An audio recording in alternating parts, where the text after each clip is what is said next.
Hello à toi et bienvenue sur ma chaîne YouTube Devenir Maman un rêve. Donc n'hésite pas à t'abonner à ma chaîne si ce n'est pas encore fait pour ne rater aucune de mes vidéos et surtout me permettre à moi aussi de mieux me référencer auprès de YouTube. Donc aujourd'hui on va parler d'une vidéo un petit peu particulière aussi et je vais vous parler de l'hygiène de vie qu'il faut adapter pendant sa grossesse dès le départ, dès le premier trimestre.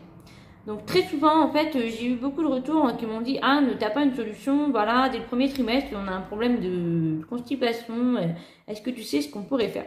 Donc effectivement, c'est souvent le cas.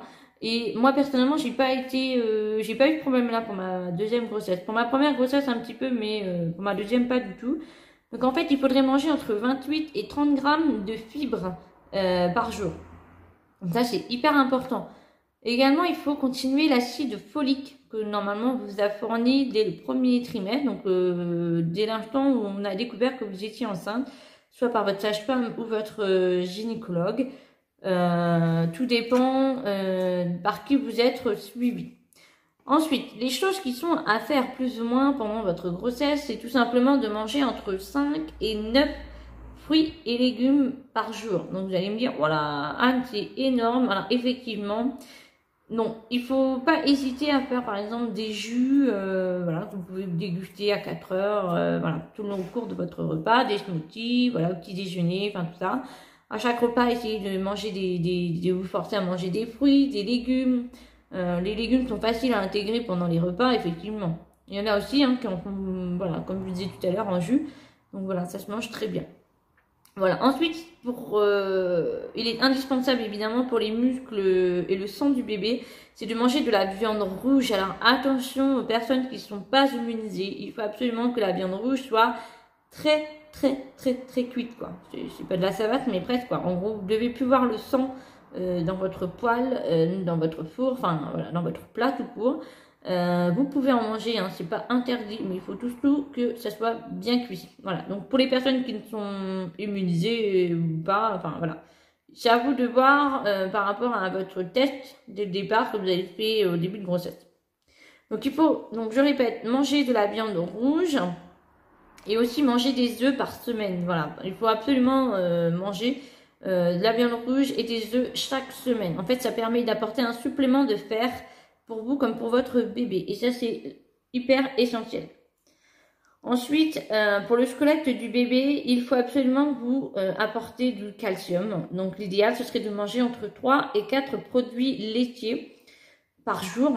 Donc, ça vous fait à peu près un matin, un midi, un soir et un à 4 heures. Voilà, à peu près. Si vous voulez faire 4, ça fait à peu près ça. Donc ça, c'est très important parce que beaucoup oublient, mais quand on est enceinte, qu'on porte un enfant, donc ça paraît pas, mais ça nous puise énormément en calcium pour faire son squelette. Et quand on accouche, après, on est souvent en carence, un petit peu en carence de calcium. Donc il faut rattraper tout ça. Donc autant le faire dès le départ, pendant la grossesse, comme ça vous n'aurez pas ce problème-là. Voilà, ensuite, ah oui, il faut savoir, ce qui n'est pas conseillé aussi pendant la grossesse, c'est évidemment donc, le tabac. Hein, ça augmente le risque de fausse couche et surtout de naissance prématurée. Donc ça, si vous fumez, je sais pas, aidez-vous ou limitez-vous.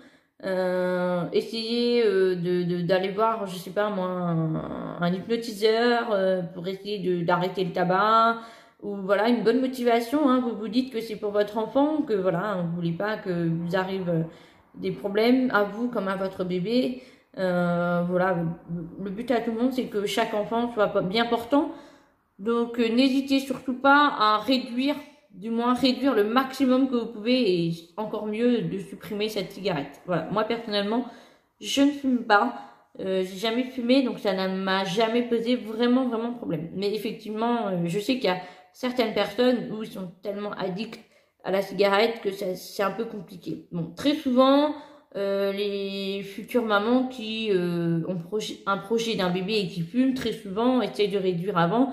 Mais bon, hélas, des fois ça arrive hein, que les bébés aient la surprise. Donc non, il ne faut surtout pas hésiter à trouver les solutions. Voilà. Aidez-vous aussi par votre conjoint, votre mari, enfin, aidez-vous quoi. Il faut vraiment pas vous rester tout seul dans cette situation. Donc j'ai dit donc le tabac. Donc évidemment aussi il faut éviter de manger les aliments, tout ce qui peut être amené avec du pesticide. Donc en fait le pesticide ça apporte aussi un risque de fausse couche. Donc et qui est pas bon du tout pour le développement du fœtus. Donc essayez de manger le plus bio ou de ce que vous faites dans votre jardin, voilà, vraiment le plus naturel possible. Ça, c'est important. Donc, évidemment, l'alcool n'est pas bon non plus. Ça a des effets sur le développement neurologique et sur le poids de votre enfant. Après, effectivement, l'alcool, je pense que c'est comme le tabac. Il y en a qui s'en sortent super bien, il y en a qui s'en sortent moins bien. Voilà, pareil. Aidez-vous, voilà, contrôler cette dose d'alcool. Le mieux, c'est de ne plus en acheter. Au moins, vous êtes tranquille. Une fois que vous n'en avez plus, vous ne pouvez pas en boire, quoi. Donc, voilà, effectivement, c'est important de savoir. Alors, il y a aussi le café. Alors, le café, l'idéal, c'est de ne pas dépasser plus de 2 tasses par jour. Évidemment, pas des grandes chopes, hein, ni des grandes mugs. C'est des toutes petites. Alors, des petites tasses, quoi. Hein, des petits 33 centilitres, même pas. Je suis même pas sûre que ça doit faire moins. 25 peut-être. Voilà, parce qu'en fait, la caféine, ça affecte le cerveau pendant le développement du fœtus. Alors, donc, c'est pour ça que l'idéal, bon, si vous aimez, vous tenez à votre café, c'est d'en prendre le matin. Et pourquoi pas à 4 heures, ou le repas du midi, mais pas après. Ça dépend. C'est soit vous choisissez. Mais effectivement, si vous pouvez vous en passer, ce serait même encore super. Parce que la caféine, voilà, ce n'est pas très bon. Alors, on parle de la caféine au café, mais on parle aussi en thé. Hein. Dans le thé, il y a aussi de la caféine. Donc, il faut, pareil, modérer hein, ces tasses de thé. Il ne faut pas en boire beaucoup. Parce que il y a de la caféine. Hein. Tout le monde dit oui, mais c'est pas du café. Ça change rien du tout. Dans le thé, il y a aussi de la caféine. Voilà, donc ensuite, ah oui, une autre chose, alors il y a beaucoup de personnes quand ils tombent enceintes, ils se disent oui, moi, faut que je mange beaucoup plus parce que on est deux, hein, on est deux à se nourrir, il y a moi et mon bébé, et voire même plus si vous attendez des jumeaux, et il faut absolument que je mange plus pour pouvoir nourrir tout le monde, voilà quoi. En fait, c'est faux. C'est une fausse idée, il faut vous enlever absolument ça de la tête. En fait, il faut tout simplement manger à sa faim. Même si vous avez besoin, si je peux dire ça comme ça, de grignoter plusieurs fois par jour. N'hésitez pas, surtout si vous êtes malade, si vous avez des nausées. Voilà, j'en ai parlé dans une vidéo que j'ai déjà faite.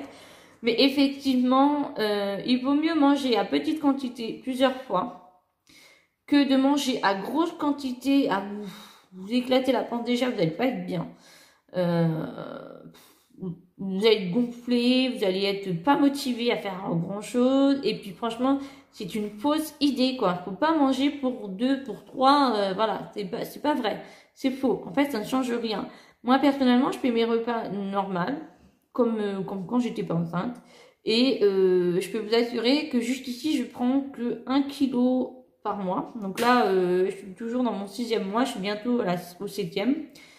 Et je peux vous assurer que il prend bien, hein, il n'y a pas de souci, il prend bien.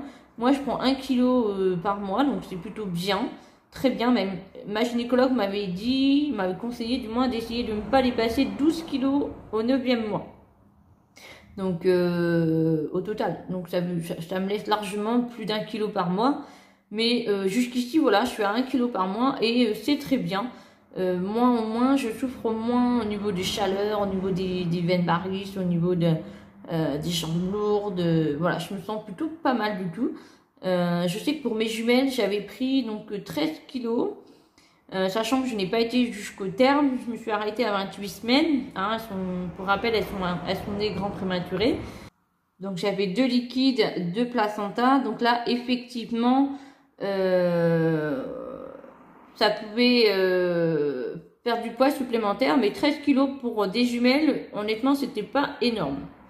Donc voilà. Écoutez, j'espère que cette vidéo vous aura plu, vous aura aidé aussi à trouver toutes les solutions que vous n'aviez pas.